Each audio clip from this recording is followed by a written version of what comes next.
ஆரம்ப காலகட்டத்துல இவர் பட்ட கஷ்டங்கள், அதுக்கப்புறம் எடுத்த விடாமுயற்சினால இவர் எந்த அளவு உச்சத்தை தொட்டிருக்காரு அப்படின்றத பார்த்து நீங்க இன்ஸ்பயர் ஆகணும் அப்படின்ற ஒரே நோக்கத்தோட தான் இந்த ஷோவை நாங்க பண்றோம்.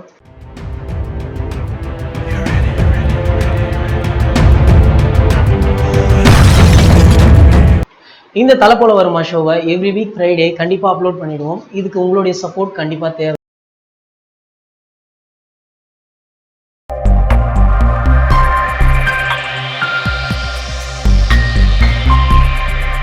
5வது முறையாக சிவா அஜித் கூட்டணி டைட்டிலில் யோசிக்க ஆரம்பித்த ரசிகர்கள். தமிழ் சினிமாவில் தொடர்ந்து தல அஜித்தை வைத்து 4 படங்கள் இயக்கியவர் என்ற பெருமைக்குரியவர் இயக்குனர் சிவா. இருவரும் இணைந்தால் படம் வெற்றிதான். அது மட்டும் இல்லாமல் எல்லோருக்கும் லாபம் தரும் கூட்டணியாக மாறிவிட்டது. இவர்களது கூட்டணியில் கடைசியாக வெளிவந்த விஸ்வாசம் படம் இன்னும் பல திரையரங்குகளில் வெற்றிகரமாக ஓடிக்கொண்டிருக்கிறது. இப்படத்தின் 50வது நாள் வெற்றி விழாவை பிரம்மாண்டமாக கொண்டாட தல ரசிகர்கள் திட்டமிட்டு தயாராகி விட்டனர். இந்த கொண்டாட்டத்தில் பல சினிமா பிரபலங்களும் கலந்து கொள்ள இருக்கிறார்கள். இதனால் ரசிகர்கள் முதல் நாள் ஷோவை போல 50வது நாளையும் தெறிக்கிவிட தயாராகி இருக்கிறார்கள். இந்த கொண்டாட்டம் ஒரு பக்கம் இருக்க, விஸ்வாசம் படத்தை முடித்ததும் பிங்க் படத்தின் தமிழ் ரீமேக்கில் பிஸியாக நடித்து வருகிறார் தல அஜித். எப்பொழுதும் ஒரு படத்திற்கு பிறகு நீண்ட இடைவெளி எடுத்துக்கொள்ளும் தல அஜித் ரசிகர்களுக்காக அடுத்தடுத்த படங்களில் வேகமாக நடித்து வருகிறார். தல 59வது படத்தை வினோத் இயக்க போனி கபூர் தயாரிக்கிறார். இந்த படத்திற்காக 25 நாள் கால் ஷீட் கொடுத்துள்ளார் தல. தற்போது தல அஜித் சம்பந்தப்பட்ட காட்சிகள் ஹைதராபாத் ராமோஜிராவ் பிலிம் சிட்டியில் படமாக்கப்பட்டு வருகிறது. இப்படத்தில் தல அஜித் வழக்கறிஞராக அமிதாப் பச்சன் கதாபாத்திரத்தில் நடிக்கிறார். தல அஜித் பிறந்த நாளான மே 1 தேதி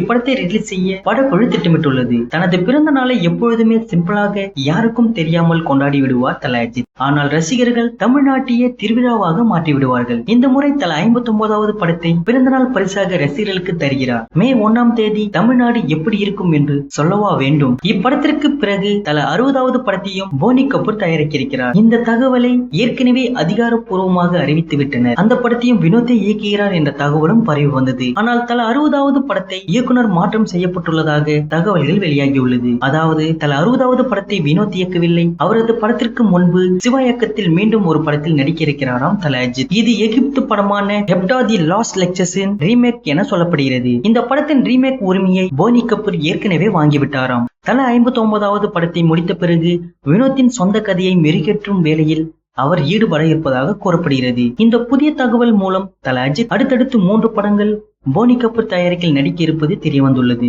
வீரம், வேதாளம், விவேகம், விஸ்வாசம் படங்களுக்கு பிறகு 5வது முறையாக அஜித் சிவா கூட்டணி இணைவதால் ரசிகர்கள் மகிழ்ச்சி அடைந்துள்ளனர். எது எப்படியோ இந்த படத்தின் தலைப்பும் நிச்சயம் வீயில் ஆரம்பிப்பதாக தான் இருக்கும் என ரசிகர்கள் இப்பொழுதே யோசிக்க தொடங்கிவிட்டார்கள். மீண்டும் ஒரு பிளாக் பஸ்டர் படம் தயாராக போகிறது. தல ரசிகர்கள் இன்னும் விஸ்வாசம் கொண்டாட்டத்தையே முடிக்கவில்லை. அதற்குள்ளே பல மாசான தகவல்கள் தல ரசிகர்களை கொண்டாட வைத்துள்ளது. 5வது முறையாக சிவா அஜித் கூட்டணி இணைவது பற்றின உங்கள் கருத்துக்களை கமெண்ட் பண்ணுங்க. நியூஸ் பிடிச்சிருந்தா லைக் பண்ணுங்க, ஷேர் பண்ணுங்க.